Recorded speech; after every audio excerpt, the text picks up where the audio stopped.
Hello everyone, welcome back to my channel. আজকে এমন footage তোমাদের সাথে শেয়ার করব, তোমরা এর আগে কোনো দিন এরকম ভিডিও দেখোনি। চ্যালেঞ্জ করতে পারি, আর পুরোটাই বাস্তব। কারণ তোমরা যারা নিয়মিত আমাকে ফলো করো, তোমরা অলরেডি জানো আমি কোথায় বসবাস করি। আজকে তোমাদেরকে আমি একটা ঘটনা বলবো, আমাদের এখানেরই ঘটনা। বিগত কয়েক মাস ধরে কিছু প্যারানর্মাল অ্যাক্টিভিটিস হচ্ছে হচ্ছে সামনেই আমাবস্যা গেল। তোমরা তো অনেকেই খুব ক্লোজ, যারা আমার সাথে হোয়াটসঅ্যাপে দিন কথা বলো, তোমরা জানো আমি তোমাদের কয়েকজনকে বলেও ছিলাম যে আমি আমাবস্যার রাতে বা শিবরাত্রির যেদিন ছিল রাতের বেলা আমি লাইভ করব। তো আমি করিনি বলার পর, কারণ আমার শরীর ভালো না, প্রথম কথা। দ্বিতীয়ত, তোমাদের দাদা ভাই মানে বাড়ির পরিবার সবাই আমাকে না করেছে, বলেছে করতে হবে না। যার কারণে জোর করে, যাতে বেরোতে না পারি, চাবি, আমাদের বাইরের গেটের চাবি রাতের বেলা হাইড করে দেয়, লুকিয়ে রাখে যাতে আমি না বেরোতে পারি। আমি খুঁজেও ছিলাম, রাত 1:30টার সময় বেরোতে পারিনি। অনেকগুলো পার্সেল সেদিনকে কাজ করছিলাম। তোমরা যারা যারা আমার কাছ দিয়ে তোমাদের কাজের জিনিস নিয়েছো, মায়ের আশীর্বাদ, সবটাই আমি ভিডিও আজকে দেখাবো। তো সেইগুলো রাতের বেলা করছিলাম, ভেবেছিলাম 12টার মধ্যে কমপ্লিট করে বেরোবো।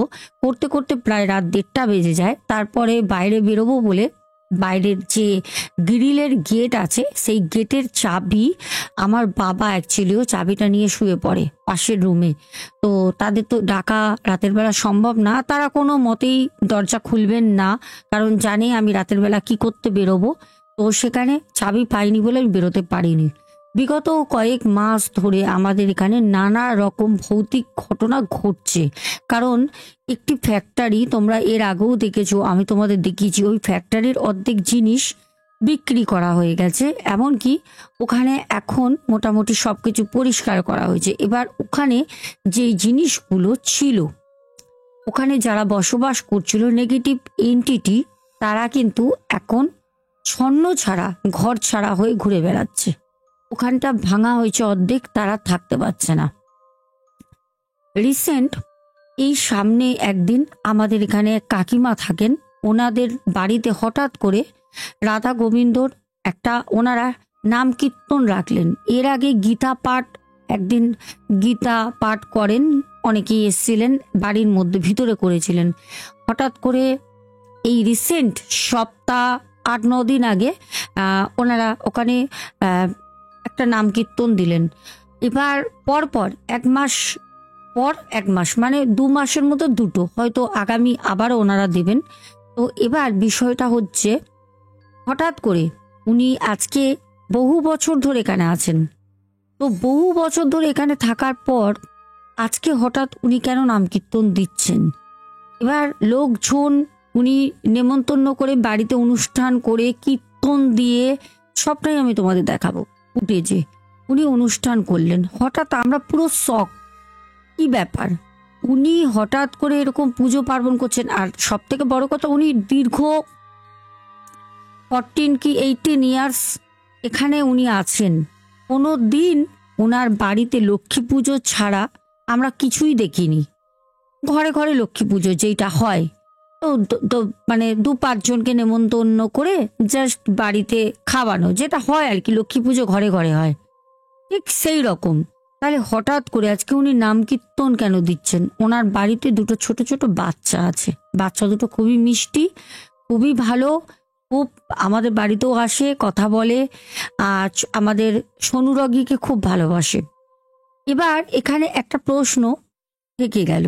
আমরা ভাবলাম, যেহেতু জিনিসটা আমরা জানি, আমরা বহু পুরনো, আমরা যখন থেকে এখানে আছি তখন থেকে তো ওনারা নেই। আমরা মোটামুটি, আমার বাবা মা এখানে রয়েছেন ধরে নাও 1982 থেকে, 1982 সাল থেকে আমার বাবা মা এখানে থাকেন। উনি এসছেন আজ 15 থেকে 18 বছরের বেশি না। হঠাৎ করে পুজো করছেন।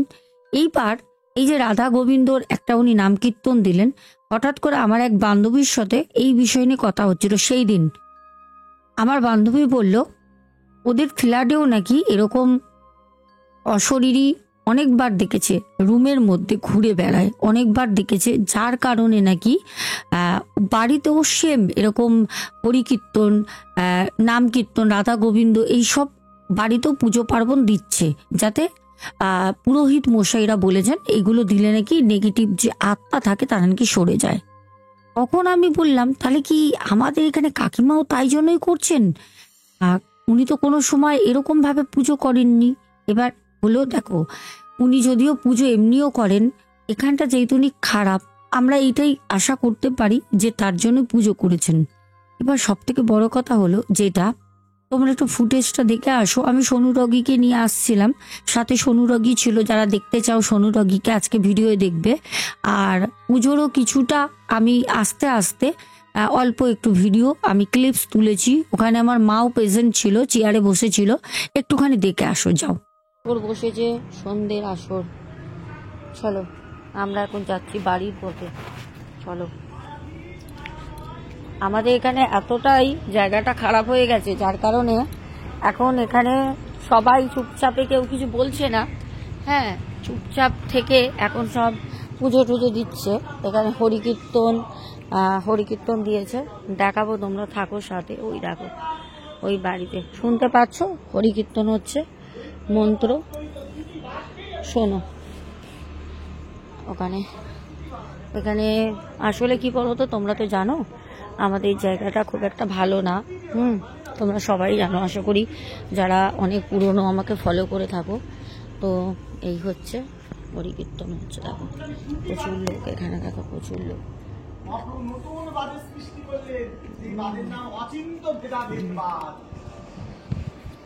দিদা বসে আছে, মা আছে, বসে আছে। চল চল,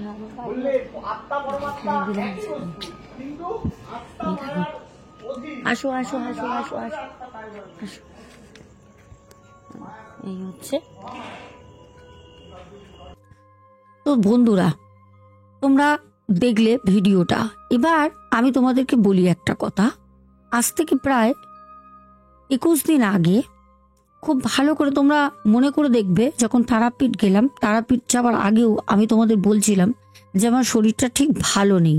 আমার শরীর আজ প্রায় 1 মাসের ওপর শরীরটা খারাপ, 1 মাসের ওপর। আর একটা কথা তোমাদের জানিয়ে রাখি, তোমরা হয়তো অনেকেই জানো না, তোমাদের আমি জানিয়ে রাখছি। দেখবে হঠাৎ হঠাৎ সব সময় তুমি ঘুম থেকে উঠছো, তুমি কাজ করছো, তোমার শরীর একদম ফিট অ্যান্ড ফাইন আছে, থেকে তুমি কথা বলছো, দেখবে হাই উঠবে, থেকে হাই উঠবে। যদি ভাবো যে এটা সায়েন্সের কোনো একটা প্রবলেম হতে পারে, কারণ ডক্টরসরা তো কখনো ভূত প্রেত বিলিভ করেন না, কিন্তু ওনারাও মানেন। তো সেখানে প্রশ্ন না, প্রশ্নটা হচ্ছে হাই তোলা নিয়ে। আমরা কিন্তু অনেক পড়াশোনা করেছি, কিসের জন্য হাই ওঠে, কিসের জন্য হেঁচকি ওঠে, আমাদের কিসের জন্য কাশি হয়, কিসের জন্য আমরা নিঃশ্বাস নিতে পারি না, আমাদের শ্বাস প্রবলেম হয়, সবই পড়েছি। কিন্তু যেই মানুষটার কোনো দিন এরকম হাই ওঠা হ্যাবিটটা ছিল না, হট করে হাই ওঠে, কথা বলতে বলতে থেকে এই হাই ওঠা সবসময় তোমরা বুঝতেই পারবে যে এমা হাই উঠছে কেন। কারোর সাথে কথা বলছো ভালো, কিন্তু কোনো ঘুম নেই, চোখে কোনো ঝিমানো ভাব নেই, কিন্তু হাই উঠবে, থেকে হাই উঠবে। কেন জানো? যদি কোনো খারাপ নেগেটিভ আত্মা, খারাপ এন্টিটি যদি তোমার আশেপাশে থাকে, তুমি যদি ওদের বিষয় নিয়ে সারাক্ষণ আলোচনা করতে থাকো, ওরা এই জিনিসটা করে। তোমাকে ওরা একদম শোয়াতে পারে না, কিন্তু হাই ওঠে কখন জানো? আমরা জানি শরীর খুব অলস হলে, ঘুম যদি না হয় হাই ওঠে, শরীর অলস হলে হাই ওঠে। ওরা এইগুলো ইচ্ছাকৃত করে। আর আজকে এখন যে আমি তোমাদের সাথে ঘটনা শেয়ার করছি, আমার ঘরেও আমার আশেপাশেও এন্টিটি আছে। হ্যাঁ, আমার আশেপাশেও এন্টিটি আছে। এখানে যারা আছে, খারাপ কি ভালো জানি না, এখানে অনেকগুলো এন্টিটি আছে, ভালো খারাপ মিলিয়ে। কেউ সেরকমভাবে ক্ষতি না করতে পারলেও অনেক সময় আমরা অনেক ছায়া যাওয়া আসা করতে দেখি। আমরা যেহেতু এখানে থাকি, আমাদের থেকে থেকে থেকে থেকে এমন একটা হয়ে গেছে, আমরা কোনো গুরুত্বই দিই না। হঠাৎ হঠাৎ করে তোমরা আগেও অনেকে শুনেছো আমাদের বাইরের গ্রিলের গেট খোলার শব্দ, কেউ যেন গ্রিলের গেটটা খুলে ভিতরে ঢুকছে। এমনকি অনেক সময় আমরা শুনেছি, আমার বাবাও রিসেন্ট শুনেছে যে গ্রিলের গেট খুলে কেউ ঢুকে আমাদের এই ভেতরটা হাঁটাহাঁটি করছে পায়ে বুট পরে। আমার বাবা ঘরে বসে টাকা গুনছিলেন, হঠাৎ করে বাবা বলেন যে আমি ভাবলাম তোরা এসেছিস, আমি আর প্রিন্স গেছিলাম বাইরে, মা গিয়েছিল বাইরে, বাবা একা বাড়িতে ছিলেন। 8টা সাড়ে 8টার সময় রাতের বেলা, তখন বাবার যে রুম দরজাটা খুলে বাবা দেখে যে না, গ্রিলের গেট বন্ধ, এইদিকে হাঁটার শব্দ হচ্ছিল তাও বন্ধ।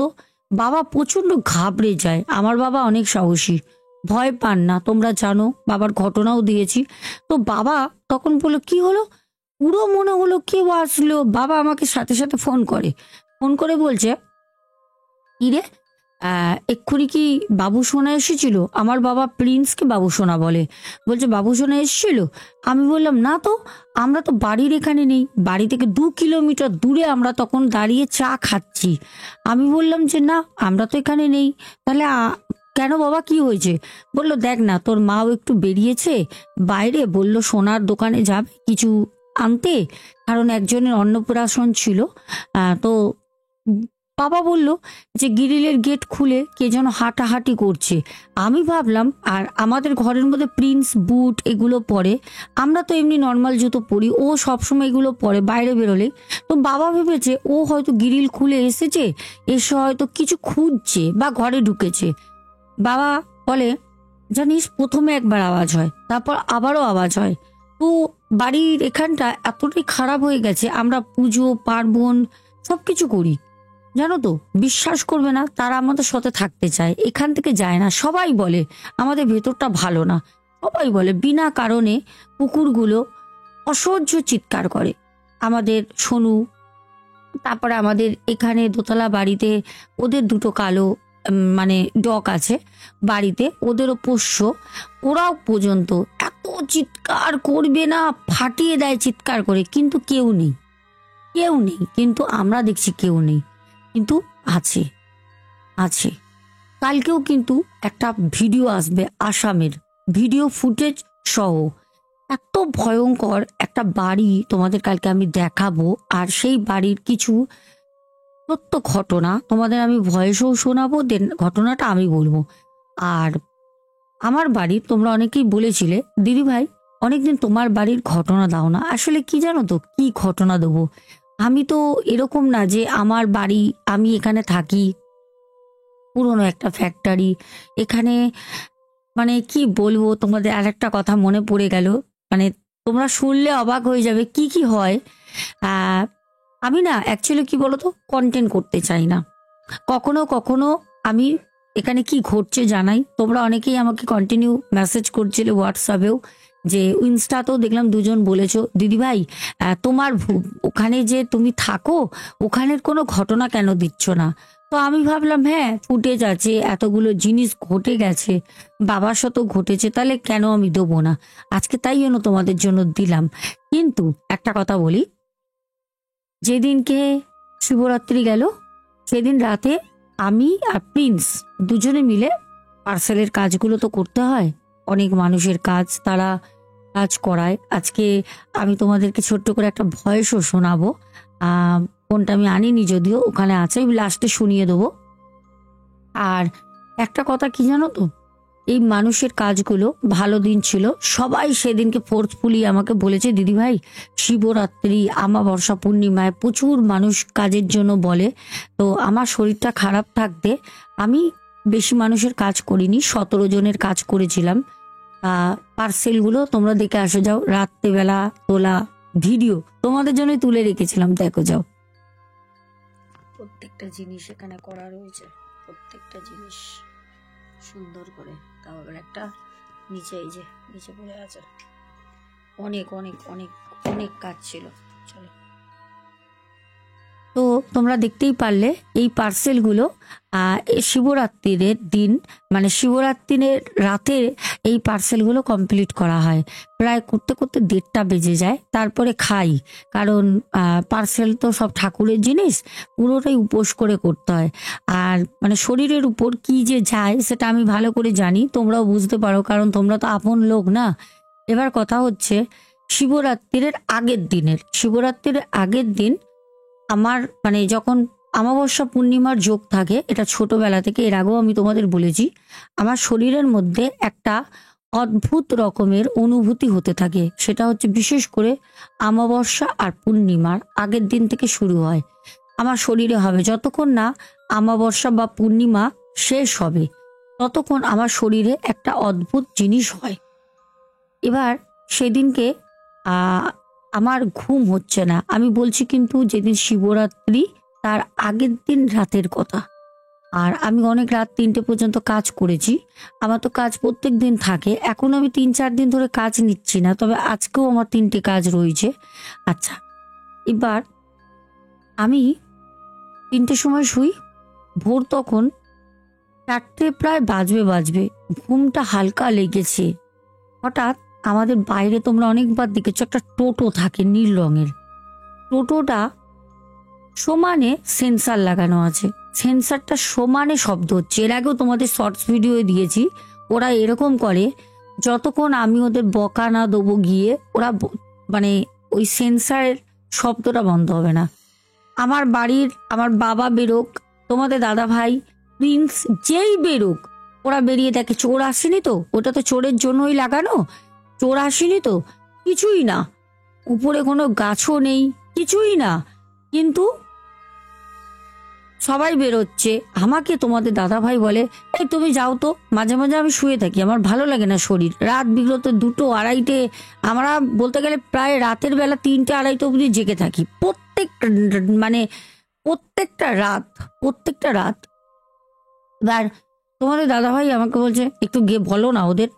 তোমরা হয়তো অনেকেই ভাববে যে আমরা কি শুনছি। আমি ওদেরকে আয়ত্তে রাখতে পারি, আমি ওদের বশে রাখতে পারি। আমি জানি না ভগবান আমার মধ্যে, বড় মা আমার কি দিয়েছেন, জয় মা, মাগো কি দিয়েছেন আমি জানি না। আমার মা ওখানে বসে আছেন, 2টো ফটো আছে পরপর, তোমাদের আমি ফটো তুলে পাঠাবো, দেখবে। সব থেকে বড় কথা, আমি নিজেও জানি না, জানো তো, কিন্তু বাস্তবে আমি ওদেরকে বকা দিল ওরা শোনে। সেই দিন রাতের বেলা সমানে কি হচ্ছে জানো, সেন্সার বন্ধ হচ্ছেই না, কন্টিনিউ সেন্সারটা ওরকম বেজেই যাচ্ছে প্রায় 5 মিনিটের ওপর। এবার আমার বাবা মা পাশের রুমে শুয়ে আছেন, ঘুম ভেঙে গেছে।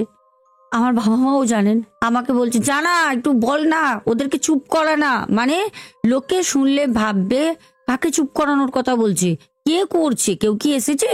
কিন্তু না, এসেছে। যারা এসছে তারা মানুষ না, তাদের মাংস রক্তর শরীর না, তারা ইনভিজিবল, তাদের দেখা যায় না, ঠিক আছে, তারা অশরীরী। লাস্টে চুপ করাতে পারছে না, লক খুললো। আমি বললাম বেরিও না, আজকে রাতে বেরিও না। লক খুলতে গিয়ে দাঁড়িয়ে পড়লো, আমাকে বলছে ঘুমাতে দেবে না, সমানে শব্দ করে যাচ্ছে, তুমি উঠে যেতে পারছো না। দাদা ভাই আমাকে ধমক দিল, কারণ মা বাবা জেগে গেছে, প্রিন্সও ঘুমাচ্ছিল, ওইদিকে দাদা ভাইও শুয়েছিল। তখন প্রায় ভোর 4টে বাজে, ঘুটঘুটে অন্ধকার। 3টের সময় শুয়েছি, আনুমানিক 3:30 4টে তো বাজে, প্রপার টাইম আমি বলতে পারছি না। আমি উঠছিলামই না, মানে শরীর দিচ্ছে না, এত কাজ থাকে, জব করতে হয়, দিচ্ছে না। কোনো রকমে উঠে আমি গেলাম। আমাকে বললো আমি বেরোবো, তোমাদের দাদা ভাই প্রিন্স বললো আমিও যাবো। আমি বললাম কাউকে যেতে হবে না, তোরা শো না, যা না, তো জ্বালাস কেন। আমি কিন্তু লক খুলে বেরোইনি। আমি আমাদের গ্রিলের গেটের সামনে দাঁড়িয়ে, আমি বললাম আবার শুরু হয়েছে? হ্যাঁ, 2-3 মাস তো চুপচাপ ছিলিস, আবার শুরু হয়েছে। বুঝতে পারি না তোরা কি চাস। আমি কি কালকে সকালে মন্দিরটা এখানে করে ফেলবো? ওদের একটাই আমার ধমক।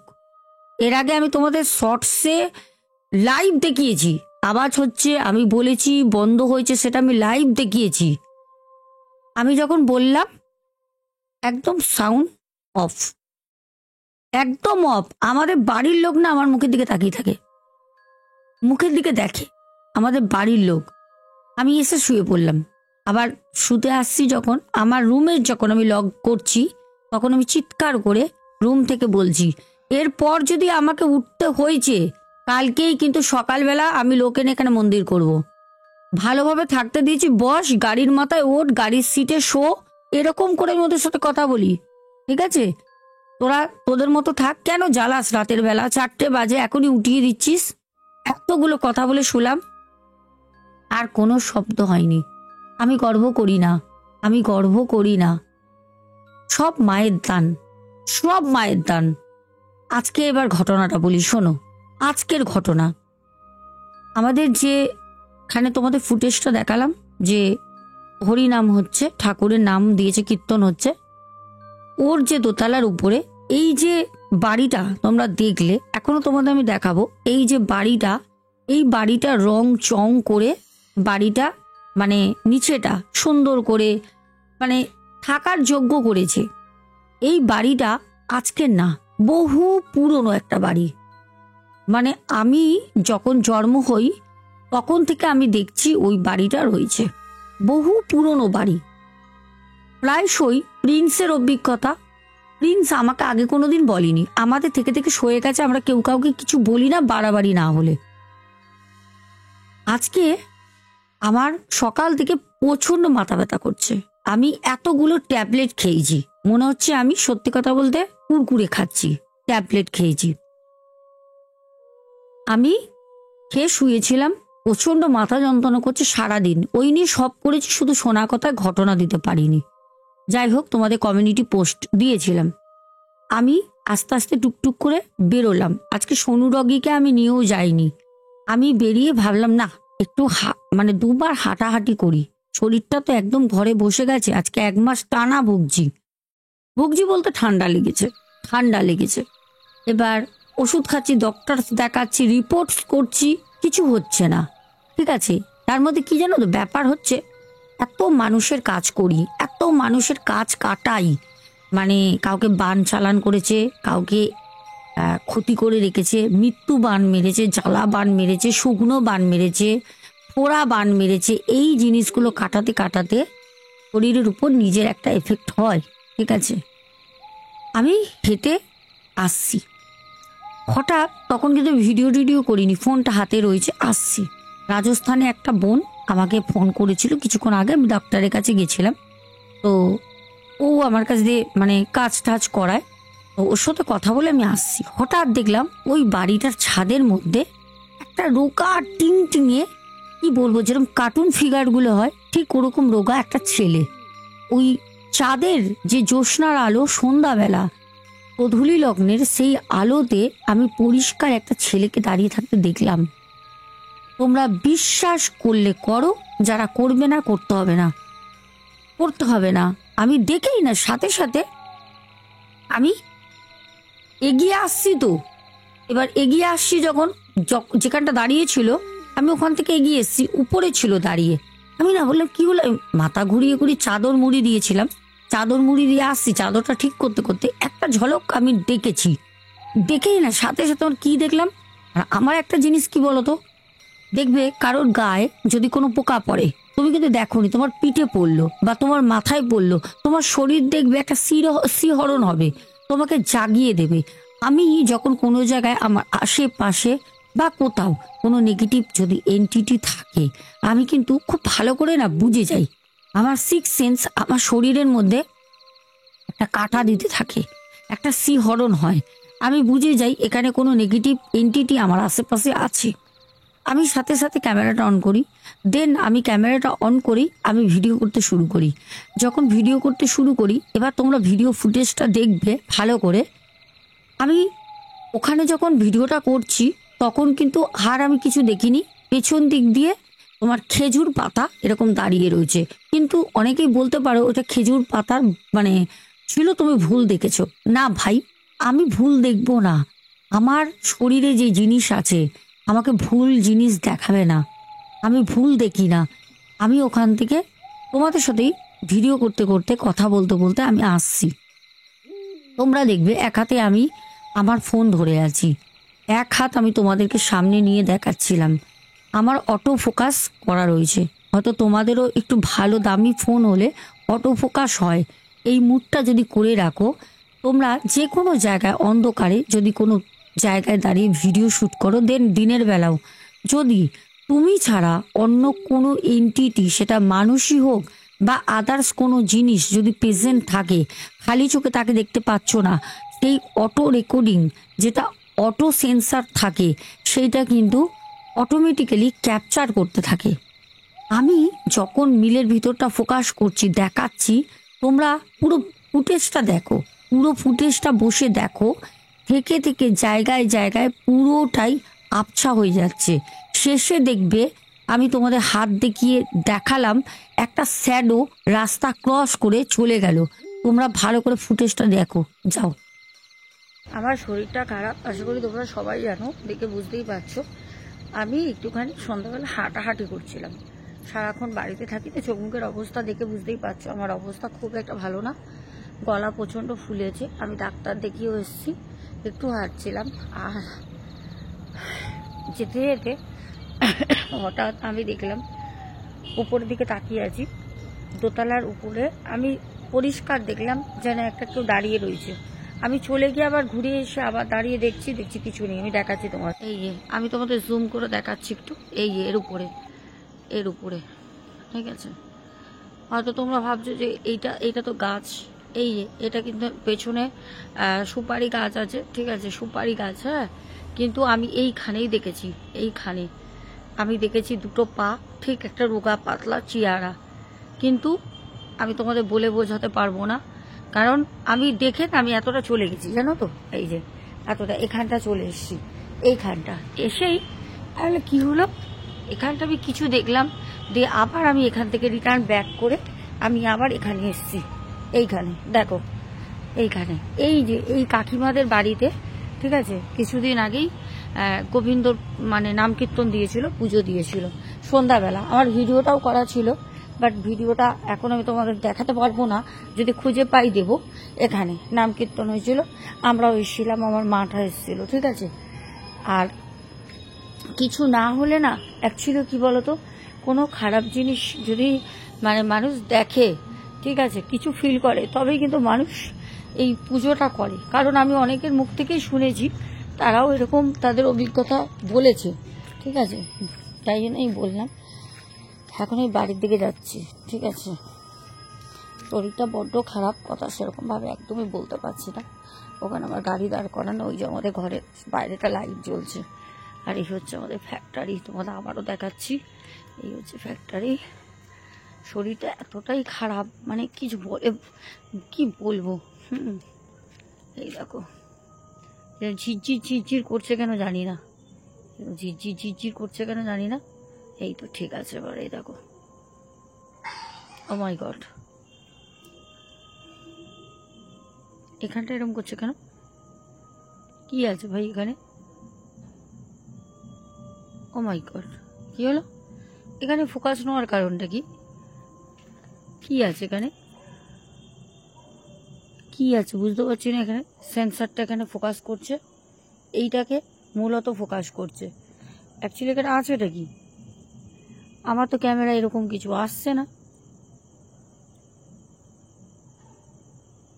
যাই হোক বুঝতে পারছি না। তো আমি এখান থেকে বেরিয়ে যাই, আবার এখানে ফোকাস করছে, আবার এখানে ফোকাস করছে, শ্যাডো হয়ে যাচ্ছে, লক্ষ্য করো তোমরাই, ওই দেখো নিজেই ফোকাস করছে, ও মাই গড, এরকম করছে কেন, কি আছে এখানে, তোমরা নিজেরা দেখো। এখানে আমি জাস্ট কিন্তু হাত কোনো মুভমেন্ট করছি না, আমি ধরে রেখেছি, দেখে নাও তোমরা নিজেরা দেখো এখানে কি এমন আছে। আমি অন গড বলছি, আমার হাত দেখে নাও, আমি এরকম চুপচাপ এখানে দাঁড়িয়ে রয়েছি, দেখো নিজে এরকম হয়ে যাচ্ছে। তো চলো, আমি বুঝতে তো পারছি কি হচ্ছে, আবার এখানে করছে, সাথে কিছু আসছে যত সম্ভব, এবার ভালো বুঝতে পারবে, দেখো এই দেখো, ও মাই গড, আবার টিকটিক করছে, সত্যি যাই ভাই, যে আছিস থাক, আমাকে প্লিজ ডিস্টার্ব করিস না, কারণ আমার অলরেডি গলা ব্যথা, প্রচণ্ড শরীর খারাপ, ঠিক আছে? আজকে পুরো তোমরা নিজেরা দেখো, আমি এক হাতে ফোন ধরে আছি, এক হাত আমার এখানে রয়েছে, তোমরা নিজেরা দেখো, ঠিক আছে? নিজে নিজেই ফোন নিজে নিজে এরকম হচ্ছে, কাটা মানে কাটা শিহরণ হচ্ছে, বাট ঠিক আছে, চলো তুমি তোমার মতো থাকো, বারবার ফোকাস নেওয়ার কোনো প্রয়োজন নেই। আচ্ছা, তোমরা বুঝতে পারলে এক্ষুনি এখান থেকে একটা স্যাডো গেল, এক্ষুনি একটা স্যাডো গেল। জয় বজরংবলী, জয় শ্রীরাম, জয় মা, মা বড় মা, মাগো মা, জয় মা, জয় মা, জয় মা। চলে যাচ্ছে দেখো, ফোকাসটা ওই দিকে চলে গেল, দেখো। জয় মা, মাগো, জয় বড় মায়ের জয় মা। একবার আর ফোকাস হচ্ছে না, ভালো করে দেখো। জয় বড় মায়ের জয়, মাগো জয় মা, জয় মা, মাগো মা, জয় মা। তোমার মঙ্গল জয় জয় হোক, সারা পৃথিবীতে, সারা ব্রহ্মাণ্ডে তোমার জয় জয়কার হোক। জয় মা, বড় মায়ের জয়। জাস্ট একবার একটা স্যাডো হয়ে বন্ধ হয়ে গেল, কতক্ষণ পর হলো দেখো, চলে গেল। দর্শক বন্ধুরা, আশা করি তোমরা খুব ভালো করে দেখেছো। বারবার বারবার অটো ফোকাস করছিল, আর পুরো সামনেটা পুরোটা স্পষ্ট হয়ে যাচ্ছে, পুরোটা শ্যাডো হয়ে যাচ্ছিল, কিছু দেখা যাচ্ছে না। আপনি থেকে যখন ওই জিনিসটা কিছু একটা ছিল, যখন মুভমেন্ট করছে, তোমরা দেখো স্থান পরিবর্তন করছে, এক জায়গায় কিন্তু হচ্ছে না। আমি নিজে দাঁড়িয়ে অবাক হয়ে গেছি যে এইটা কি হচ্ছে, কারণ আমার আগের যে ফোনটা ছিল সেই ফোনে কিন্তু এই সিস্টেমটা ছিল না। আমি এখন যেই ফোনটা ব্যবহার করি, ফোনটা অনেকটাই দামি, তোমাদের আমি দেখিয়েছি, বলেছি। আগের ফোনটা আমার ছিল 10,500, আর মানে দাম ছিল, আর এই ফোনটা আমি নিয়েছি 28,000 টাকা দিয়ে। আর 1 বছর আগে এর দাম ছিল 34,000 সামথিং, আর এবারে আমি যখন 1 বছর পর কিনেছি, ফোনটা নিয়েছি 28,000 সামথিং কিছু টাকা। ফোনটা যথেষ্ট অনেক সিস্টেম আছে, আমি নিজেও জানি না, প্রিন্স আমার ফোনে এগুলো করে রাখে। আজকে আমি অবাক হয়ে গেলাম। আর সব থেকে বড় একটা জিনিস তোমরা লক্ষ্য করেছো, আজকে আবারও প্রমাণিত, যখন আমার সামনে একদম হিজি হচ্ছিল, আমি তখন বড় মায়ের নাম নিচ্ছিলাম, জয় বজরংবলী, জয় শ্রীরাম, মা বড় মা, জয় মা, জয় মা, আমি বড় মায়ের নাম নিচ্ছিলাম। অনেকটা সময় কিন্তু জিনিসটা হালকা হয়ে যায়, একদম কিন্তু সামনে স্পষ্ট যে ছায়া সেটা পড়ছিল না, ওইটা অনেকটা পর অনেক দূরে চলে যায়। আমি নিজে দেখছি দূরে চলে যায়, ওইখানে গিয়ে কিন্তু একবার একবার শুধু ওরকম হালকা করে শ্যাডো হয়, তখনই কিন্তু একটা ছায়া মূর্তি রাস্তা ক্রস করে যায়। না হয় পুনরায় আবার দেখো, ভালো করে বুঝতে পারবে। আজকে আমার সাথে এই ঘটনাটা ঘটে। আমার মা আমার মা 2 দিন আগে ঘুরতে গেছিল এক জায়গায়, মানে আমার এক পিসি থাকে বনগায়, ওখানে গেছিল। আমার মা সকালবেলা 4টের সময় ঘুম থেকে ওঠে। মা বললো 5টার সময় বেরোবো, মায়ের সাথে আরেকজন গেছিল, মানে আমার মায়েরই বোন, মানে আমার মাসিমণি, তো দুজনে মিলে যায়। মা 4টের সময় ঘুম থেকে উঠে উঠে মা সকালবেলা যেটা সবাই করে, পরিষ্কার পরিচ্ছন্ন হয়ে মা পুজো দেয়, দিয়ে 5টার সময় ঘুটঘুটে অন্ধকার, তখন ফোন আসে, আমি যাক না। তখন আমার মা পাশের ঘর থেকে বলছে যে হ্যাঁ আমি বেরোচ্ছি, তুই কোথায় আছিস। সে ফোনে মাসিমণি কি বললো জানি না, আমার মা বেরোয়। আমার মা বেরিয়েই আমাকে ডাকছে সকালবেলা। তখন তোমাদের দাদা ভাই, আমি কিন্তু যাক না, তোমাদের দাদা ভাই বলছে ও ঘুমাচ্ছে, ও কাজ করে অনেক রাতে শুয়েছে। আমি তো রাতে কাজ করি, সবাই জানে, তো বলছে ও ঘুমাচ্ছে, আমি কিন্তু জেগে আছি, আমার শরীর দিচ্ছে না। আমার চোখ চাওয়ার ক্ষমতা নেই, আমি পুরো সব শুনছি, আমার শরীর দিচ্ছে না। আমার মা আমাকে বলল দেখ না, বাইরের দরজাটা খুলে যখন আসলাম, গ্রিলটা খুলবো, একটা কি যেন দেখলাম। তখন তোমার দাদাভাই বলল বিড়াল ছিল। মা বলে যে সাদা মতো, ওই শুনে বললো বিড়াল, কিন্তু আমার তখন চোখটা খুলে গেল। চোখ বুজে ঘুমাচ্ছিলাম, চেষ্টা করছিলাম, চোখটা খুলে গেল। আমি উঠলাম, আমাকে তোমাদের দাদাভাই বলে আবার উঠছো কেন, আমি দাঁড়াও, মা নালে ভয় পেয়ে যাবে। আমি গিয়ে বললাম দাও, গ্রিলের গেট খুললাম, বাইরে খুলে আমি একটা মানে মন্ত্র করে দিলাম মাকে, দিয়ে ফু দিয়ে আমি বললাম তুমি যাও। পুরো ঘুট ঘুট করছে অন্ধকার, তোমরা জানো ভোর হওয়ার আগে অন্ধকারটা খুব বেশি কালো হয়, ভোর হওয়ার আগে অন্ধকারটা খুব ঘন অন্ধকার হয়। মা চলে গেল। মাকে আমি বেলায় ফোন করি 9:30টার সময়, আমি এসে ঘুমিয়ে পড়ি লক করে। 9:30টায় মা বললো আমি চলে এসেছি। মা বনগায় অতক্ষণ চলে গেছে। আমি মাকে বললাম মা ভয় পেয়েছো? মা বললো না, ওই জন্যই তো তোকে ডাকছিলাম। আর শয়তান জামাই বললো ঘুমাচ্ছে। তো যাই হোক, কথা হলো, মায়ের কিছু হয়নি। নাহলে মা ভয় পেত, মায়ের আগেও ভয় পেয়েছে, দেখেছে। এমনকি বিশ্বাস করবে না, আমার বাড়িতে দুজন আসে, আমার বাড়িতে, জানে ব্যারাকপুরে বাড়ি, বাড়িতে এসছে। আমি প্রচণ্ড রাগারাগি করেছি। আমি বললাম বাড়িতে কেন এসছেন আপনারা? না দিদি, আমার মেয়েটাকে আপনি দেখেন, বহু দূর থেকে এসছে। আমি বললাম না এখানে, বহু দূর থেকে ওনার মেয়েকে নিয়ে হাজবেন্ড ওয়াইফ এসছে। বাচ্চা মেয়েটা 6 বছর বয়স। আমাকে বলছে দিদি আপনি স্বয়ং মা, আপনি কিছু করে দেন। আমি বললাম ঠিক আছে। আমি ওকে দেখলাম, আমি দুটো জিনিস মাদুলি ওকে করে দিই, নিয়ে চলে যায়। আমাকে ফোন করেছিল কালকেই রাতে, ফোন করে বললো দিদি আমার মেয়ে ভালো আছে, শুধু বমি করছিল, কোনো কিছু না, শুধু বমি করছে। মেয়েটার খারাপ হাওয়া লেগে গেছিল, খারাপ হাওয়া। স্কুলে যায়, প্রাইমারি স্কুল, 6 বছর বয়স, খেলা করে বাইরে, পাশে কবরস্থান, গ্রামে থাকে, পাশে কবরস্থান। ওখান থেকে মেয়েটার হাওয়া লেগে যায়। প্রায় প্রায় নাকি স্কুলের ওরকম অনেক বাচ্চা মেয়েরই ওরকম হাওয়া নজর লাগে। দাঁড়াও, তোমাদের একটা আমি কথা শোনাই, 1 মিনিট ধরো।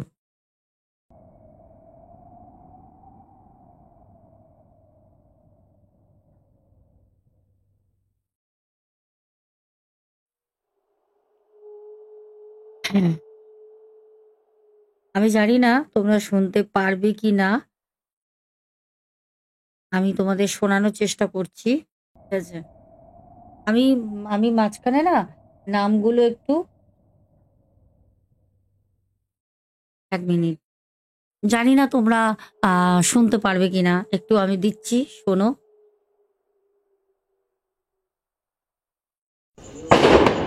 সোনা বোন, আমি তোমার জয় জিনিস ধারণ করে আমি ভীষণ ভীষণ উপকৃত হয়েছি। আর আর আমার সাথে এসে কথাও তারা বলছে। আমি অবাক হয়ে যাই যে বড় বড় আশীর্বাদ তো বটেই, কিন্তু ভগবান যে মানুষ রূপী তাকে কিভাবে পৃথিবীতে পাঠায় বোন, সত্যি আমার জানা নেই। তুমি ভীষণ ভীষণ ভালো থেকো, আর তোমার ছেলে প্রিন্সও যেন ভালো থাকে, তোমার পরিবার যেন খুব ভালো থাকে। দিদি ভাই তুমিও খুব খুব খুব ভালো থেকো। আর সত্যি কথা বলতে দিদিভাই 2 সপ্তাহ হচ্ছে দিদিভাই আমার কাছে জিনিসটা নিয়েছিলেন। দিদিভাই বলেছিলেন যে দিদিভাইয়ের মানে জমানো একটা টাকা ইনভেস্টমেন্ট করেন উনি সেখানে। যাই হোক, দিদিভাইয়ের কাজ হয়েছে। প্রত্যেকটা মানুষ আমাকে অ্যাপ্রিসিয়েট করে, প্রত্যেকটা মানুষ আমাকে বলে যে দিদিভাই আমরা সত্যি মানে বললাম না, বাচ্চা হচ্ছে না, 6.5 বছর বিয়ে হয়েছে, মানে তার বেবি এসে গেছে 2 মাসের মধ্যে। কত না ডাক্তার দেখিয়েছে, কি বলবো বলো তো, সবই মায়ের ইচ্ছা। জয় মা, মাগো, মা, মাগো।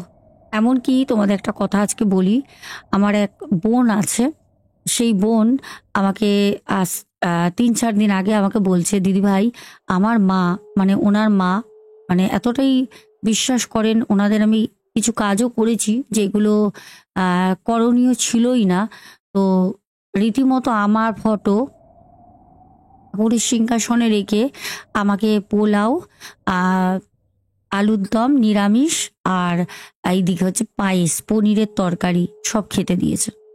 আমাকে বলছে দিদি ভাই এই জন্যই তুমি এত মোটা হয়ে যাচ্ছ, আমার মা এইসব করছে। আমি বললাম এ কি, না খবরদার ঠাকুরে আসুনে আমি। বলছে দেখো আমরা তো অনেক মানে ঠাকুর দেবতা, আমরা কালী মা, আমরা ভোলে বাবা, আমরা বাজরং বলি, আমরা এনাদের জানি, রাধা কৃষ্ণ, যে এনারা হচ্ছে ঠাকুর দেবতা। কিন্তু তারপরেও আমরা অনেক কাউকেই কিন্তু ঠাকুরের আসনে বসাই, বসিয়ে কিন্তু পুজো করি। বলছে তুমি না কেন, তুমি আমাদের জন্য ভগবান, তুমি আমাদের যা করেছো, মানে আমি এগুলো কোনোদিন ভাবিনি যে এরকম ভাবে আমি মানুষের সিংহাসনে, ঠাকুরের সিংহাসনে, ঠাকুরের পাশে আমার জায়গা হয়ে উঠবে। আমি যদি কোনোদিন পারি আমি তার কাছ দিয়ে ফটো চেয়ে তোমাদেরকে দেবো। চলো, আজকে ঘটনা এখানেই শেষ। সব মিলেমিশে কেমন লাগলো বলো। আর হ্যাঁ, তোমরা কি ভাবছো আজকে দিদিভাই তোমাদেরকে কোশ্চেন করবে না? অবশ্যই কোশ্চেন করবে, সাথে থাকো। আজকে কোশ্চেন আমি শেষে করব, আগে কমেন্ট পড়বো। চলো।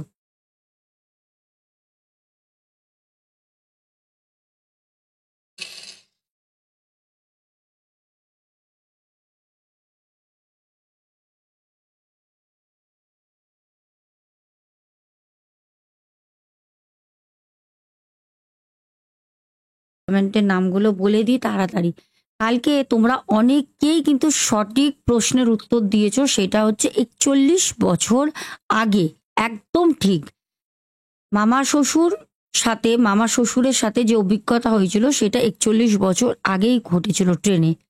আচ্ছা, প্রথম অনুপম বিশ্বাস, নেহা মাইতি, প্রথম অনুপম বিশ্বাস কমেন্ট করেছো, তারপর নেহা মাইতি, মাহি রয়, অভিরূপ সর্দার 8, রূপা দে, আবারও অভিরূপ আমাদের কমেন্ট করেছে, তারপর অর্পিতা সিনহা রয়, তারপর অভিরূপ বাবা পরপর দুটো কমেন্ট করেছে, তারপর লক্ষ্মী ভট্টাচার্যা, তারপর অভিরূপ আবারও কমেন্ট করেছে পরপর দুটো, তারপরে আমাদের টুকস টুকু টুকু সাবারওয়াল কমেন্ট করেছে, তারপরে অভিরূপ সর্দার, আবারও টুকু সাবারওয়াল, তারপরে নীলিমা সিং, তারপর কমেন্ট করেছে টুকাই বেরা দিদি ভাই, অভিরূপ আবারও কমেন্ট করেছো মৌ রয়, কৌশিকী ঘোষ, পিন্টু ঘোষ, মাহি রয়,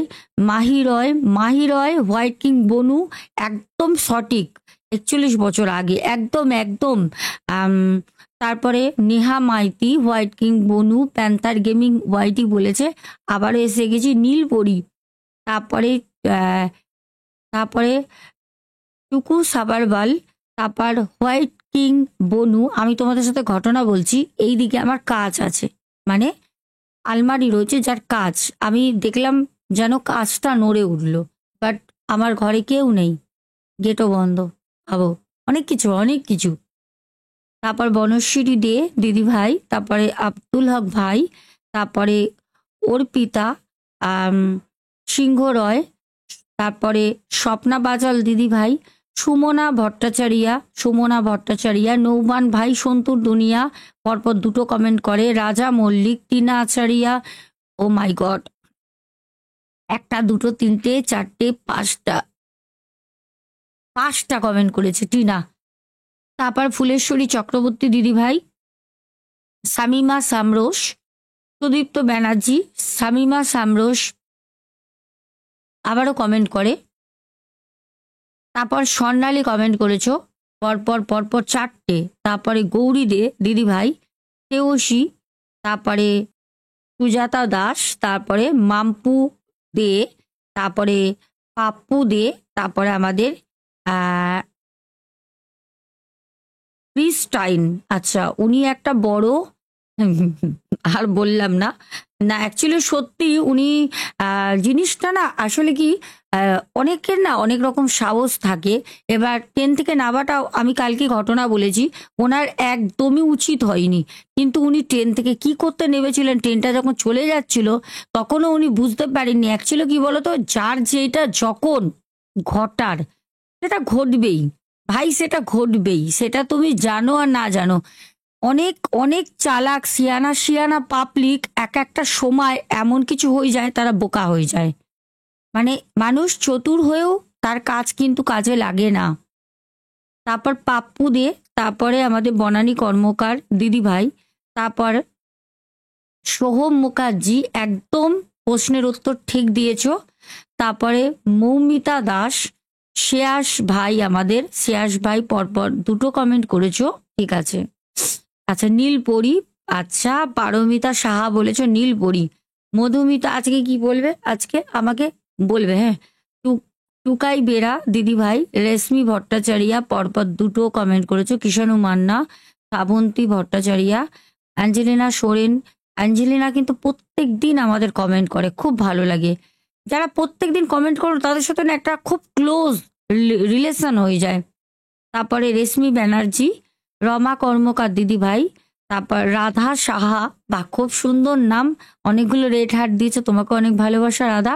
তারপর